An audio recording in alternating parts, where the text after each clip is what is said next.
learn how different types of phosphorus act during different types of the year. Our first speaker, Laura Paletta, is a UW-Madison Extension Ag Water Quality Outreach Specialist in eastern Wisconsin. Today, she will dive into phosphorus loss and share some results of our program's soil test phosphorus sampling study. Laura, take it away. Great. Thanks, Todd. Thanks, Todd. So yeah, excited to be here and share this work again. My name is Laura Paletta. I'm an outreach specialist on the eastern side of the state. So diving into phosphorus, and hopefully today between my talk and Steve's talk, we're really going to push you guys in the audience today to dig even deeper and think of maybe newer ways to limit phosphorus losses. So a little outline today, I got an overview of how we see our losses, when they move, in different forms, and then get to the fun stuff, the statewide soil test phosphorus survey that our program has collected data on the last couple of years, and leave with some final takeaways. So to start, when thinking about how we lose soil and our nutrients, I guess this could be considering all nutrients, but today we'll focus in on phosphorus. First, we need a source. We need the nutrient. We need that phosphorus. It's in our soil. We might add it with manure, fertilizers. It's in our plant materials. So we have phosphorus kind of hanging out in the soil. And maybe it's minding its own business. It's just hanging out year to year. Maybe our crop is using it. But kind of the issue comes when we have transport. That's our weather, maybe a big rainstorm. We get surface runoff. We can't really we don't have a handle on weather. We can't control it, but I will again push you guys to think today, can we control the phosphorus at its source? What can we do in field to make sure that when transport does happen, we can keep it where we want it on our fields so it doesn't leave our field? It's important to note when we see the large losses of phosphorus. Here we're looking at Discovery Farms data, over 25 years of data included in this graph here from January to December. Here we're looking at total phosphorus losses, and I do have them divided here by dissolved phosphorus in the lighter pink versus particulate phosphorus in the darker purple. You can see it varies. The amount of phosphorus varies, and the type of phosphorus varies throughout the year. If we look in March, like February, March time period, we have a lot more dissolved phosphorus leaving the fields. We think about what's going on. We have maybe snow melt, the freeze thaw of our soil, getting into April, maybe a lot more water movement between the surface of our soil. So that's what's interacting with that dissolved portion, that top of the soil surface, mixing with the snow melt, the water, and running off of our field. Looking into May, June, into July, a lot more particulate phosphorus being lost. Again, what's going on in our farm fields? Maybe we're out tilling, we're preparing the soil to plant our crops. Maybe we had cover crops, but we terminated them. So our soil is very bare during this time typically, and we get more of that particulate phosphorus loss. That particulate form is bound to the soil particle. So when soil moves off of the field, it brings the particulate with it. So again, just really great to note when these losses happen, and it's just great to know what the difference in type of phosphorus when we see them. So that can help us choose what management practice to use at different times of the year. It's great to use no-tillage, cover crops, and practices like grass waterways to stop soil erosion. So that's kind of the step number one to reduce our phosphorus loss, is to reduce our soil erosion and really reduce that particulate phosphorus that's bound to the soil. So we have some great data again here from Discovery Farms. We have in brown that more conventional tillage type system versus the blue is a no-till type system. And you can see it does a great job. No tillage system does a great job reducing soil loss. Cover crops here, a no cover crop field versus cover crop, we really see that reduction in sediment load. Discovery Farms also has some amazing data showing that grassed waterways can really reduce our soil erosion. So we have these amazing tools to use. And again, that's step number one to help limit soil erosion. Discovery Farms data again here. Again, just wanted to partition out the different types of phosphorus. So here we're looking at particulate phosphorus. Again, that tillage versus no tillage system. It makes sense if we have, with no tillage, if we have less soil loss, we would have less particulate loss. It does get a little bit more complicated when looking at dissolved phosphorus. It's not as clear of a picture. We don't see that dramatic drop. And that's because, again, dissolved phosphorus really interacts with the top 2 inches of soil. And so if we're not mixing with tillage, if we're not mixing our soil surface down, 6-8 inches, that phosphorus might remain right on the soil surface, interacting with our water when it runs off of the field. So again, it gets a little bit more complicated. And I did want to just point out these higher dissolved phosphorus losses did come from winter manure applications or on fields with winter manure applications. So definitely room to dive in and really see different management practices, how they play a role. But it's not an easy answer, of course. So again, just wanted to come back to that point that timing is very important, knowing when we see our losses in the different types to then again choose what management practices work the best. So, okay, so say you're thinking of what practices you want to use or what goals you have. Your first goal, as I mentioned, that first step to limiting phosphorus loss is getting your soil loss under control.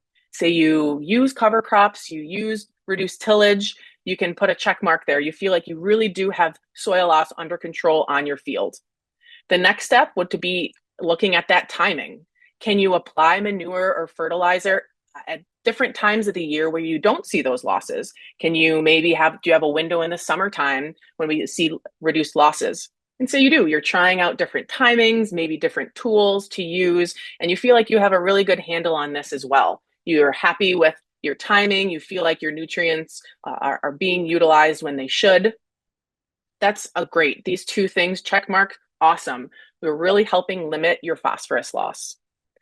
But I mentioned I'm here again to push you even further, and I would say keep going. What's the next step? There's got to be more, right? We saw even in reduced tillage systems, we're still losing that dissolved portion because that phosphorus staying right on top of the soil is still vulnerable to being lost. So we have to keep pushing. How can we limit that dissolved phosphorus portion? That led us to dig deeper and ask that question. And again, we dove into this Discovery Farms data set. So here what we're looking at is dissolved phosphorus versus soil test phosphorus. And this is at the 0 to 1 or 0 to 2 inch level, so just right on the soil surface.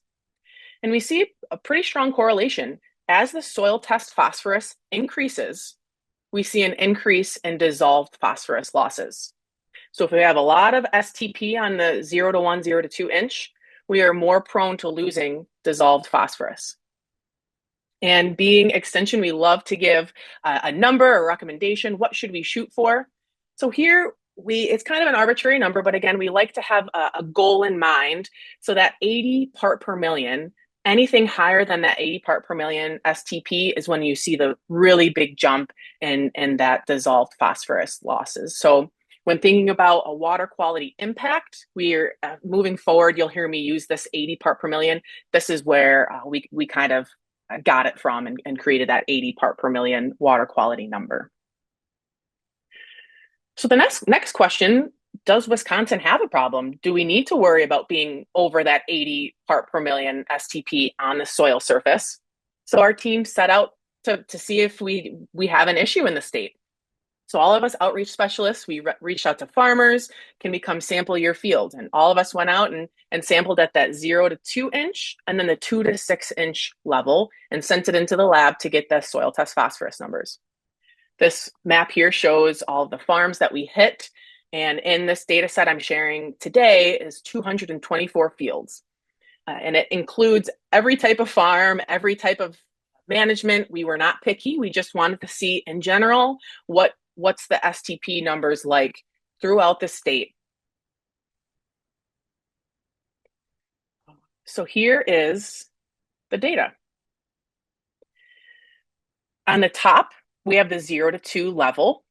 And then I did include the data as 0 to 6 inch sample as well, as I know a lot of us are used to seeing a 0 to 6 inch soil sample. And the color codedness is along the bottom. So we did follow A2809 recommendations. So the orange is over 30, which again, A2809 is excessively high. And then the red is that over 80. So that water quality concern, as I shared before. For the rest of my talk too, I will hone in on that 0 to 2 inch level. Again, that shallow depth. So what can we take away? There's a lot of orange, there's a lot of red, there's a lot of phosphorus in our state. We saw over 3/4 of all these shallow samples were excessively high. They were all over, 3/4 were over that 30 part per million threshold. And 1/4 of all these samples were over the 80 part per million. So again, we can attribute that to having an elevated water quality risk. And this was just a great starting point for us as outreach specialists to talk to these farmers, and really allowed us to hone in on these fields. Start P drawdown here. We don't have to look at all of our fields and on our farms, but find these couple that maybe stick out and that do have high soil phosphorus. See what management practices we can choose on these handful of fields. Or again, maybe the farmer only had one of his or her fields with this high number. What can we do to change that one field?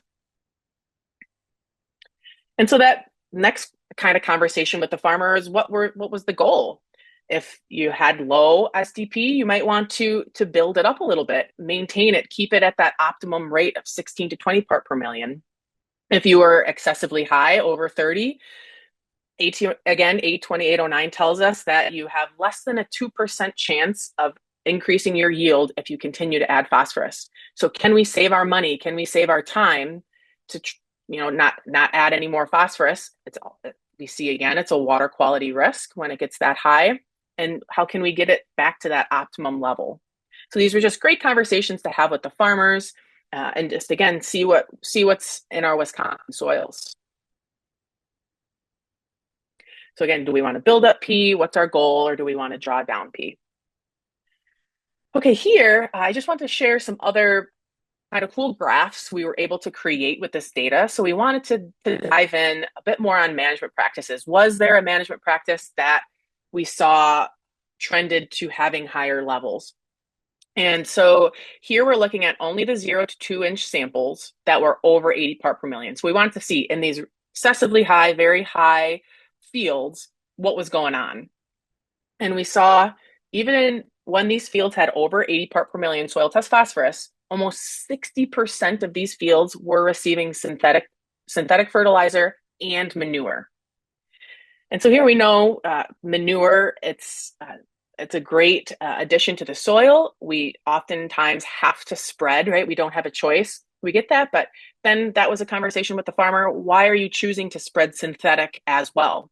You have enough phosphorus in the soil, you have to add the manure.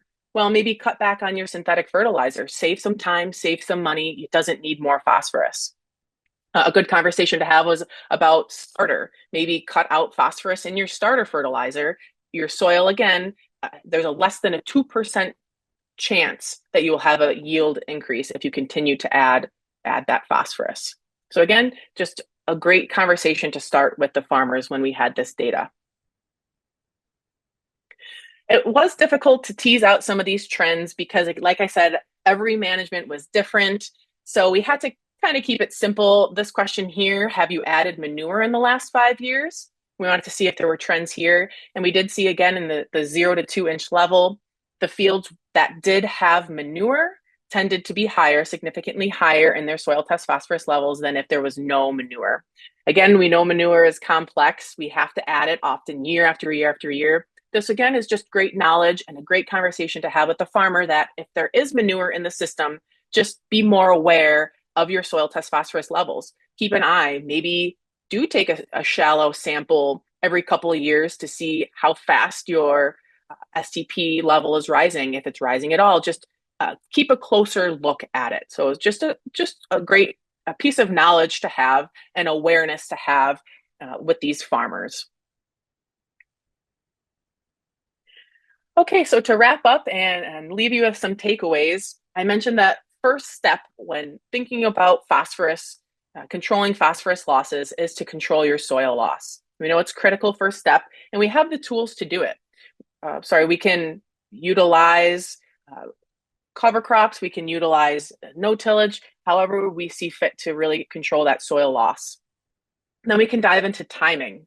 We saw spring is the most vulnerable time when we lose our phosphorus. So maybe what management practices will help the best in spring. And it's just great to note we have great data showing that on frozen soils, it's really important to limit manure if we can.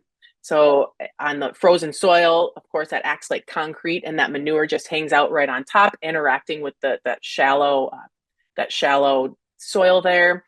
And so if we can limit manure on our soils, that's great. So again, just seeing how we can play around with our management during different times of the year. And lastly, that looking at that shallow soil depth. What's your soil test phosphorus at the 0 to 1 or 0 to 2 inch? We saw that the phosphorus can concentrate, especially the dissolved phosphorus will concentrate at the top of the soil surface, and it is a risk factor for water quality. And this, you can also look at matching the rate to your crop need. If you don't need the phosphorus, if you're over the 80 part per million, over the 30 part per million even, again, your crop doesn't necessarily need that phosphorus. We can match the rate to what the crop actually needs and will take up. With that, I'd like to thank you, and I think we're going to jump right into Steve's. So happy to answer questions in the Q&A or after Steve's presentation. Thank you. Thanks, Laura. It's a great way to get started talking about phosphorus here today. As we're moving on to Steve's talk, we are going to launch a quick poll to collect some demographic information from those attending today. This anonymous information helps us evaluate the audiences we are reaching with this type of work. So please fill it out as it helps our work. Also, just a heads up, there will be a question as you leave the webinar that asks you about today's webinar topic. That self-rating also helps us to improve future programs. So please take a moment to answer the question, when you leave the webinar. Now let's introduce our next speaker, Steve Hoffman. Steve is the president and managing agronomist with InDepth Agronomy, an independent crop consulting company based in Manitowoc, Wisconsin, that was founded back in 1992. He is a certified crop advisor and a certified professional agronomist through the CCA program, and is also certified as an independent certified professional crop consultant through the National Alliance of Independent Crop Consultants. With that, I will turn it over to you, Steve.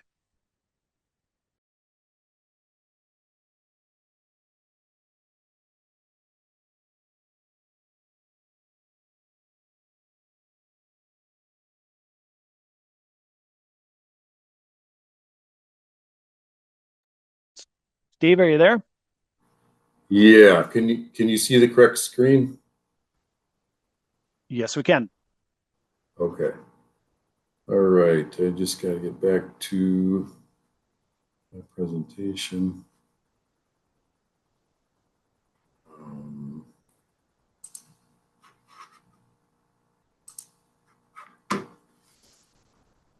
I lost it.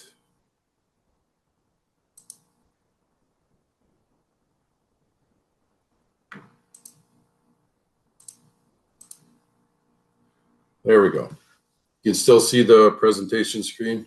Yes, we can still see it, and we can hear you just fine as well.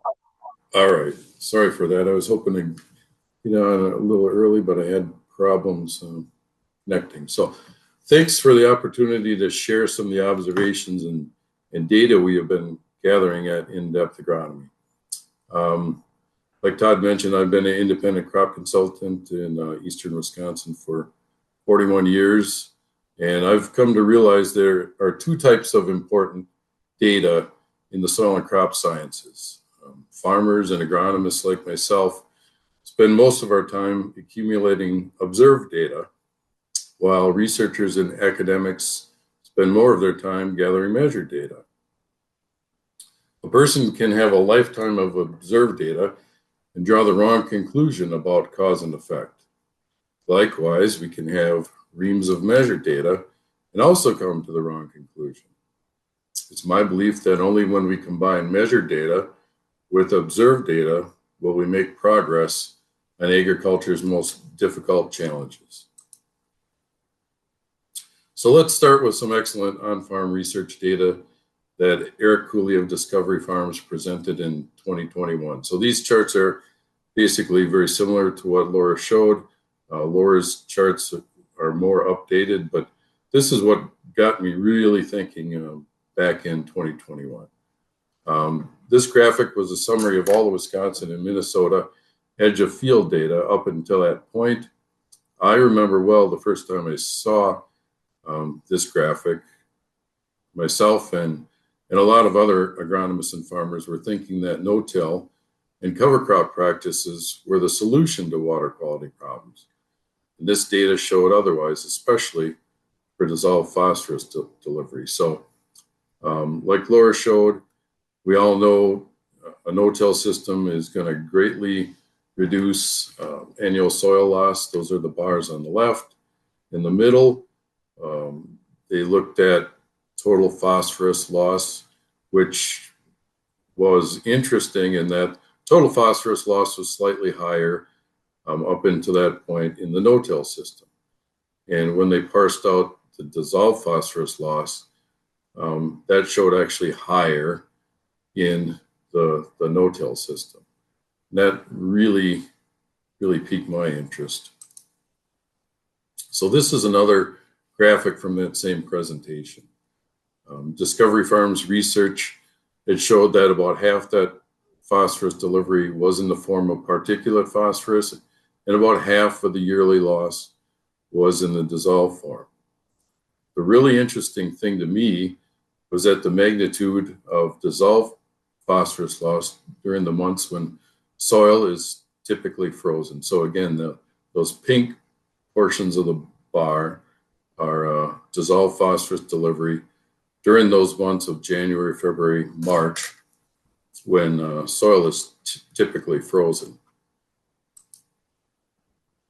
That large amount of dissolved phosphorus delivered during the months of frozen soil did not make sense to me until I observed something in the field.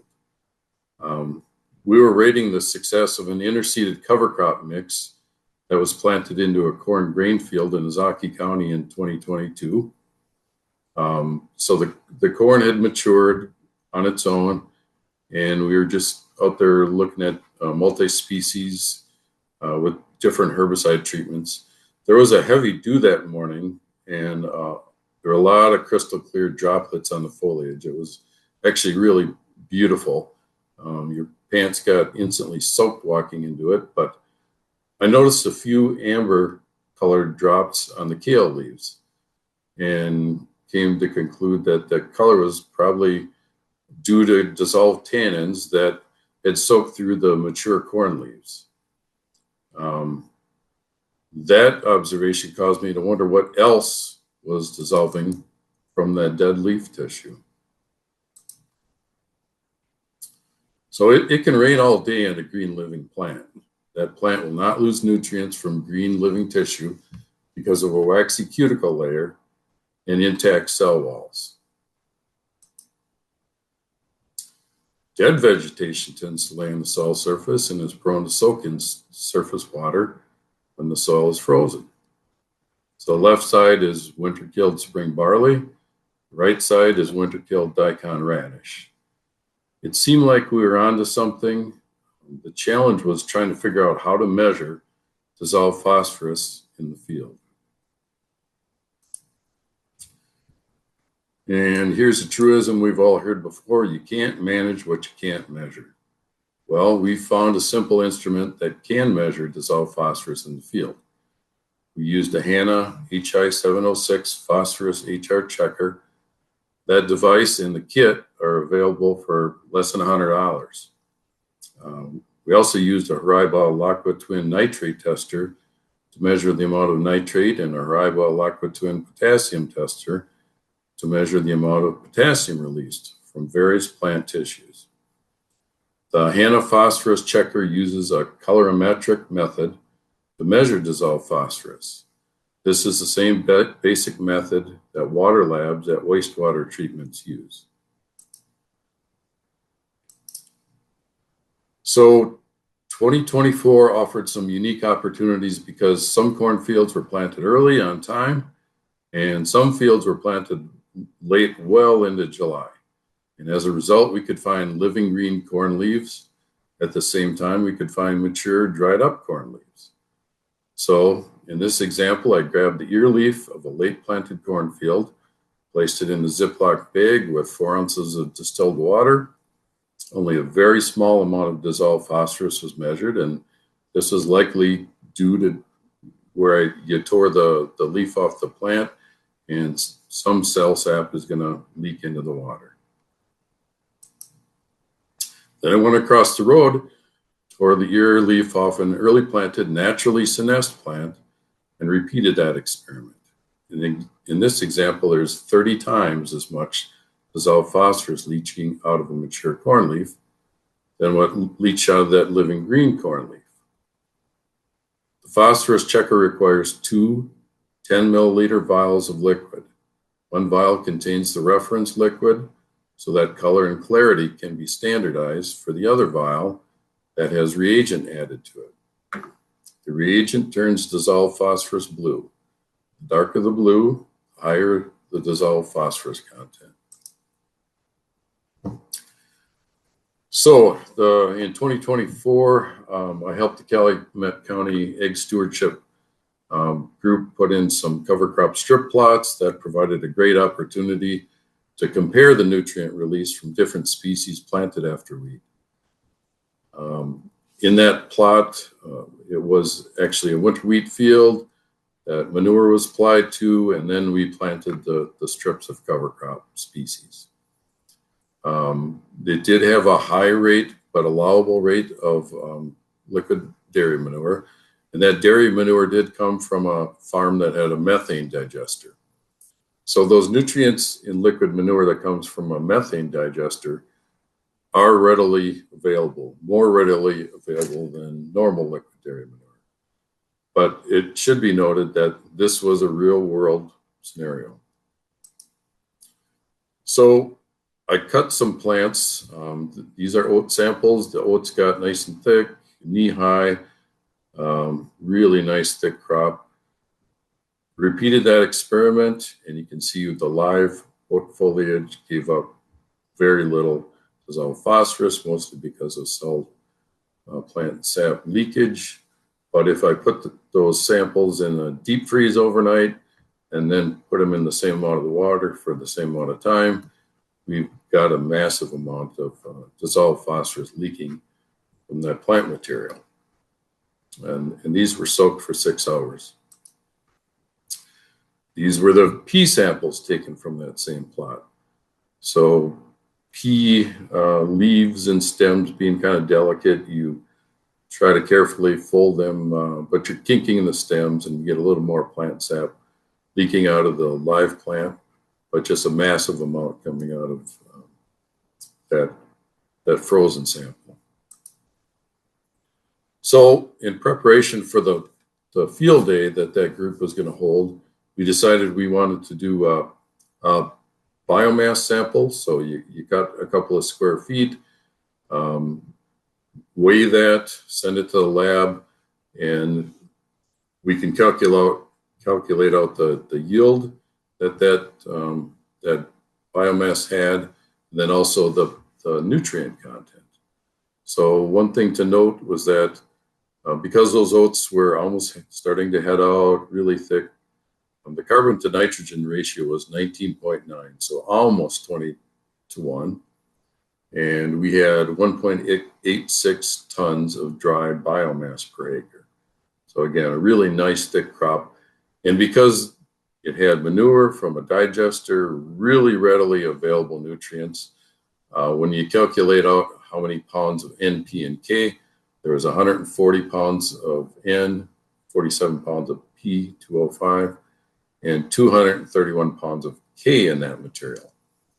The goal of that farmer was he was hoping his cover crop would take up those nutrients and relay them to his corn crop in the next year.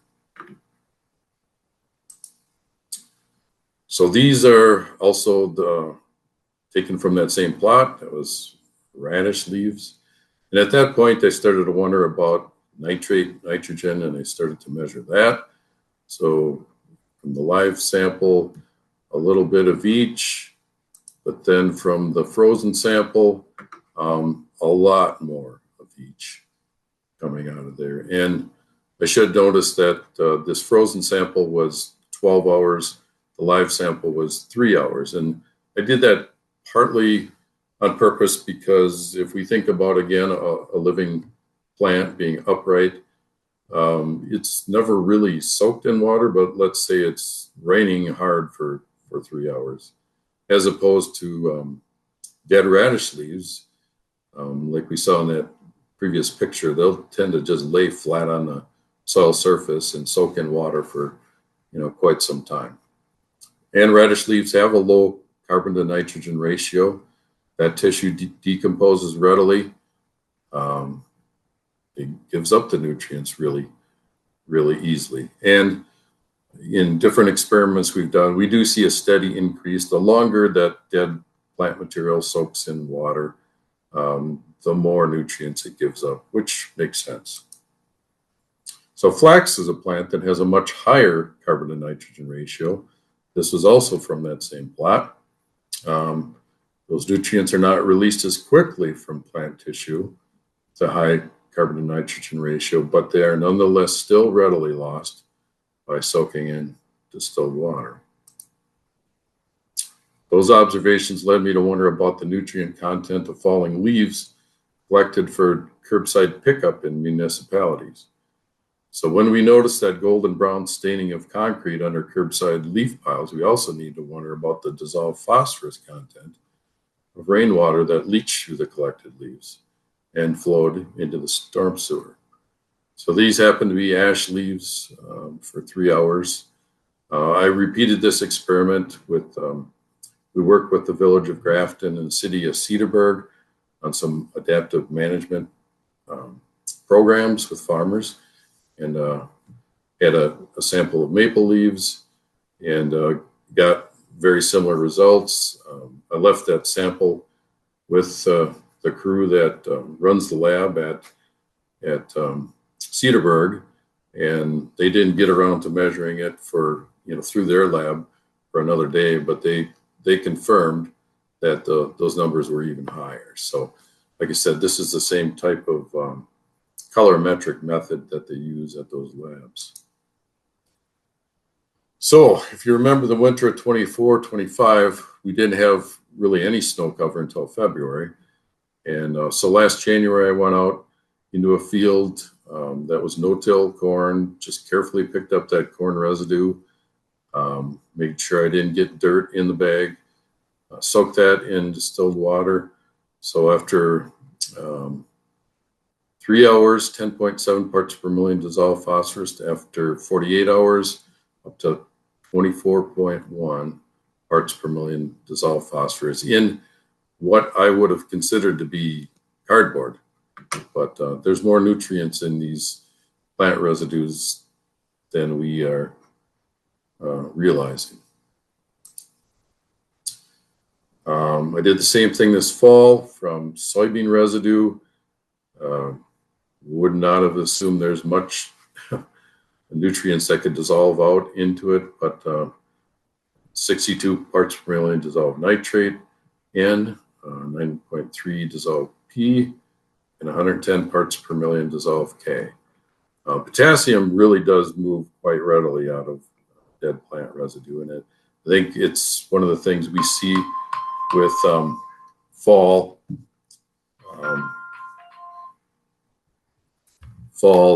soil sampling versus spring soil sampling. We'll often see potassium numbers higher with spring soil sampling, I think largely because of this phenomenon. So this is not just a water quality issue. Farmers are going to want to keep these nutrients on their fields when they realize the potential for loss of fertilizer nutrients. These losses can be minimized by choosing species that have green living tissue throughout that period of frozen soil and snowmelt. So even if a field has no potential for runoff from the field edge, we don't want these nutrients moving from one area of the field to another part of the field that is probably going to be less productive. Again, this fall, I wanted to measure NP and K to get a handle on that. This would be a low soil testing field. It was a cover crop plot.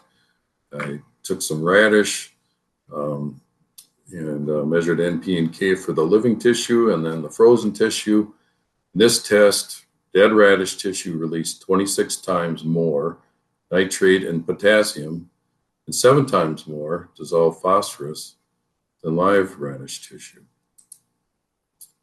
So this is another graphic from Eric Cooley's 2021 Discovery Farm presentation.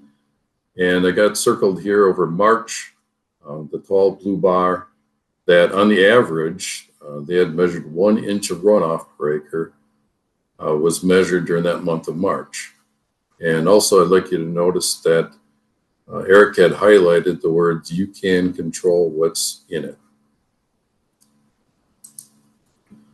So to further investigate the agronomic significance of potential nutrient loss from dead plant material, I took and poured that liquid leachate from several of those different Ziploc bags into a manure sample bottle, sent it to the lab for nutrient analysis as wastewater. And that analysis came back showing a low nutrient analysis, but if just a 1/4 inch of this material ran off the field, we'd lose 24 pounds of N per acre, 3 pounds of P2O5, 57 pounds of K2O per acre. And you can quadruple that if that whole inch that was showed in the previous slide ran off containing that level of nutrients. So we wanted to look at this potential for nutrient loss yet another way. Since we knew the nutrient content of the oat biomass in fall, we wondered what percentage of these nutrients remained in the overwintered residue. So we sent in the sample of that overwintered oat residue to be analyzed. And then we did the calculations. Over winter, we lost 60% of the N, 67% of the P, 89% of the potassium, and 72% of the sulfur. If we put $1 loss using last year's fertilizer values, that would come to $152 per acre potential loss to runoff. So this leads to questions that beg the need for more research, as in what percentage of green living cover is necessary to greatly reduce that amount of dissolved phosphorus that could potentially run off of snowmelt? And is there a difference in the release rate of nutrients from dead plant tissue between different species that have a higher or lower carbon to nitrogen ratio? You kind of saw that with the flax and the radish. Can we manipulate cover crops and crop residue, catch snow so that soil thaw is more likely to coincide with snow melt? What is that interaction of dissolved nutrients with soil fertility and living plants in late fall and early spring? And can we measure this phenomenon in the field during snowmelt and rainfall runoff event? And my answer is yes. We've actually developed some devices that can collect surface water capable of flow. So I wanted to look at this yet another way. On August 31st, I filled 3 coolers with some high testing soil, planted oats in one, winter rye in one, left one bare, and hoped that Mother Nature would cooperate, and she did. It got cold, the soil froze, we got snow, and then on December 5th, I simulated a snow melt event with some heat lamps, let that water interact with that surface, or it was just an hour is all I had, so not a long time. And on that test, that frozen oats had the highest nutrient release. The live winter rye had a small amount, and I've got live as in I planted the winter rye too early. August 31st is too early. There was a fair amount of, I'd say, necrotic-ish tissue in that rye leaf, so we were getting some leakage from that. The bare soil had minimal nutrient release on that test, and our intent is to go ahead and measure these again in winter and in spring. So I'm going to suggest we need to adjust the way we think about dissolved phosphorus delivery. I think delivery of dissolved phosphorus occurs mostly during catastrophic events, much the same way that soil erosion happens during catastrophic events. A catastrophic event for dissolved phosphorus can be expected when we have a layer of dead plant material on frozen soil during a period of snowmelt. One thing we need to think about is the Wisconsin Phosphorus Index does not account for this phenomenon. Current phosphorus trading programs and the TMDL concept also do not account for this phenomenon. It's our opinion that keeping green and living cover present during spring snowmelt is critical for achieving the goal of keeping nutrients on the field and out of surface water. We're not saying that 100% of cover crop needs to be green and living. We are also not saying that it's necessary to plant green. Evidence to date does show that maximizing green living cover during the critical snowmelt period will reduce nutrient loss from fields. So we have more discovery that needs to happen. It'll take all of us sharing data and observations and giving consideration to ideas instead of dismissing them. And it's really all of us working together. And I'll end with this slide. Thank you. Thanks, Steve. I think you and Laura did a good job of sort of diving down into the phosphorus a little bit deeper than just looking at what a soil test result number is. So with that, we're going to look and see if there's any questions here. There's some in the thing. So I'm just looking at questions. So there's a question here for you, Steve. How much of what you discussed comes into play with the organic matter in the soils? Do higher organic matter soils have a higher risk of increased losses as it relates to your work? So that's a good question that I can't answer. I think we need to think about plant material as, yes, it's organic material, but that plant, when it died, has kind of two organic components. One would be the plant sap that's very readily available, and then what we think of the traditional organic matter that's more slowly available.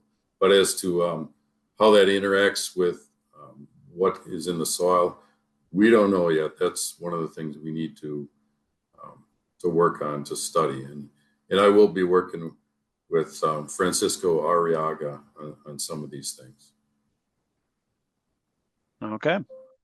Another question from Chris is it still the recommendation to leave corn stubble on the surface after harvest? Or should we be tilling in corn residue after harvest? Or only till in corn stubble when there is no risk of erosion? That might be a question for both of you. Yeah, Laura, you want to start? Yeah, I guess that is a lot. Depends, of course, of how you want to manage your fields. If you would like to keep them reduced tillage or no tillage, I guess I would be curious to see what you would have to say, Steve, or would it just really depend on the goals of that farmer, that system? Yeah, so to me, it's that classic trade-off. If we're going to do tillage, like the questioner asked, if there's no risk of soil erosion, then that would seem like a decent choice to at least to do some tillage and get some of that residue in the soil. But with most fields, we do have a risk of soil erosion. So it's that trade-off. I guess the question to me is, if we can add a living cover crop to that system, let's say late fall or winter spread, winter rye, that even though it doesn't get a lot of growth, is there taking up nutrients? Will that make a difference is another thing that we need to study. Another question that come in was, and this is probably directed for you, Steve, what cover crop species do you recommend based on this data? So, like I mentioned earlier, winter rye is very, it's always going to be there. I'm not a big fan of winter rye in front of corn. I have been having my clients plant a mix of spring barley and winter wheat after corn, or before corn, I should say. I like that because barley gives us really good aggressive growth, provides good cover, and then the winter wheat is there to kind of take over in spring. Now, is that a system that's going to really help reduce nutrient loss from the fields? I don't know, and that's something that we need to study. Another question from Ken, excuse me, says, so can we conclude that running a chopping corn head close to the ground will give us a greater potential for phosphorus runoff? Yeah, I don't know that either. It's so many of these things, I brought to the attention of Discovery Farms because it's a phenomenon I don't think we are recognizing. And we, meaning researchers and agronomists, farmers, need to combine our observed data with some actual study data and really dig down into this. Okay. Another question that came in from Eric says, sometimes the best time to apply phosphorus is not the best time to apply nitrogen. Based on the risky months you noted, can you walk us through choosing an optimum time to apply products like manure or MAP and DAP, which have both nutrients in them? Yeah, I can also not speak to that, but what I can speak to is the evidence shows if we have a green living cover crop that is actually has taken up those nutrients, as long as that plant is green and living during that critical time of snow melt and frozen soil, whatever's in that plant is going to stay in that plant. But whenever we have dead plant material that may have taken up those soil nutrients, and we've got those conditions of frozen soil, snow melt, we are going to lose some nutrients.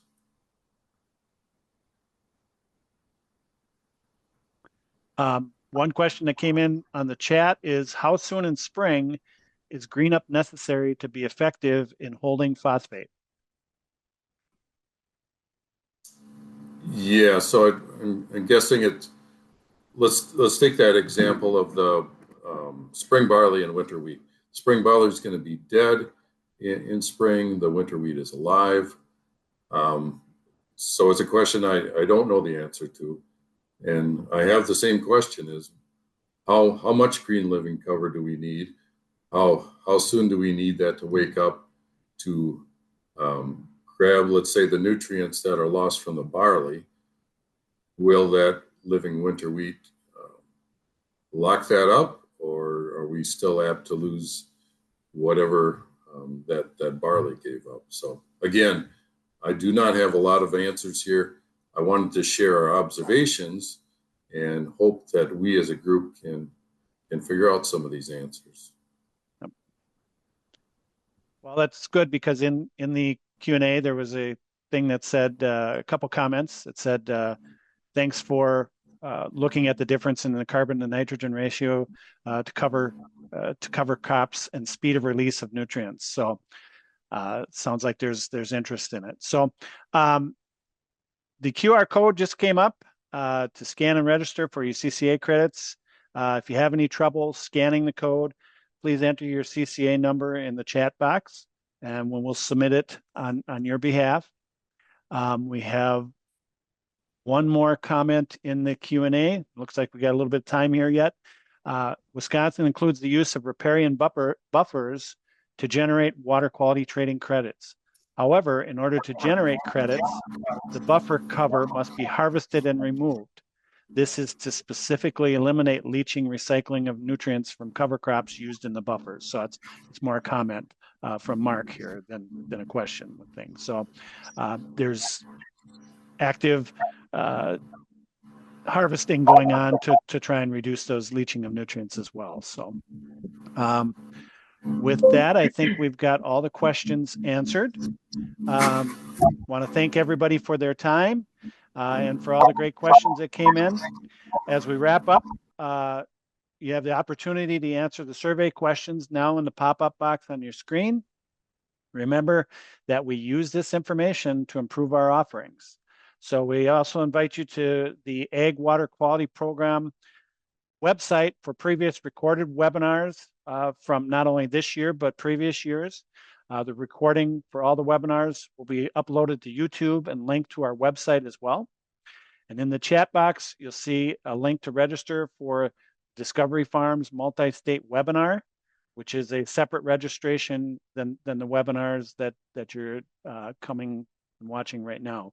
The other thing in the chat, there's also a link to an article that both Laura and Steve contributed to regarding phosphorus as well. So we appreciate your time today. Would love to have you back next week to hear the talk, A Bird's Eye View of On-Farm Conservation.